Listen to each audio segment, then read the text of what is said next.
example 6 of chapter 1 section 5, we're using the quotient rule to find the derivative of each of these two functions.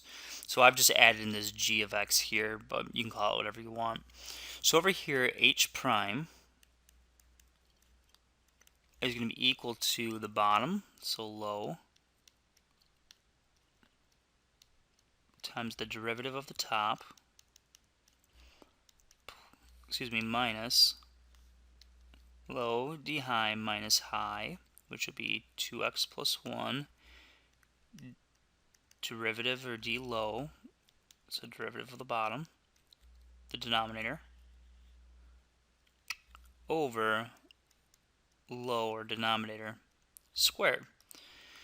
So now, once we have this, it's just all about reducing and making sure that we're taking the derivative correctly and we're combining like terms correctly.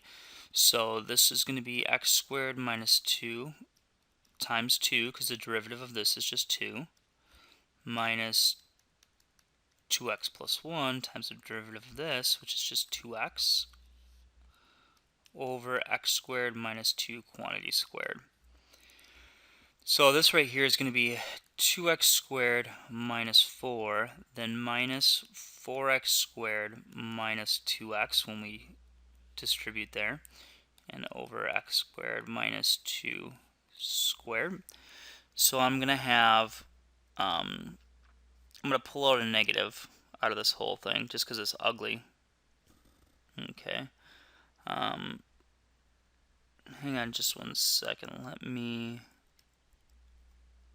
Yeah, we're good there. So we pull out the negative. Okay.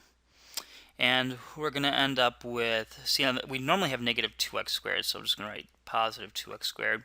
We'd have a minus 2x, so I'm going to write plus 2x, and then we'd have a minus 4, so I'm going to write plus 4. I'm also going to be able to factor out a 2 as well here. But the thing is that this guy I don't think is going to factor with anything on the, I'm not going to have any common factors in the top and the bottom, but let's just check here. This gives me x squared plus x plus 2. Yeah, that guy doesn't factor out real well.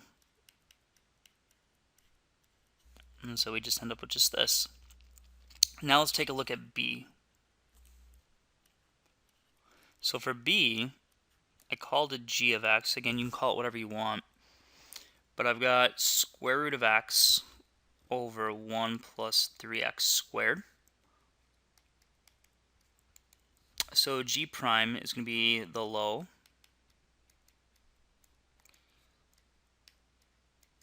times the derivative of the numerator minus the numerator times the derivative of the bottom or denominator. Let's give ourselves a little bit more room here. Over this bottom guy squared. So this is going to be 1 plus 3x squared times 1 over 2 square roots of x minus the square root of x times 6x, again, over 1 plus 3x squared squared. So now what I'm going to do, I'm going to get my numerator set here. So there's a lot of fast ways to do this, but I'm going to write it all out here for you. What I really have is this.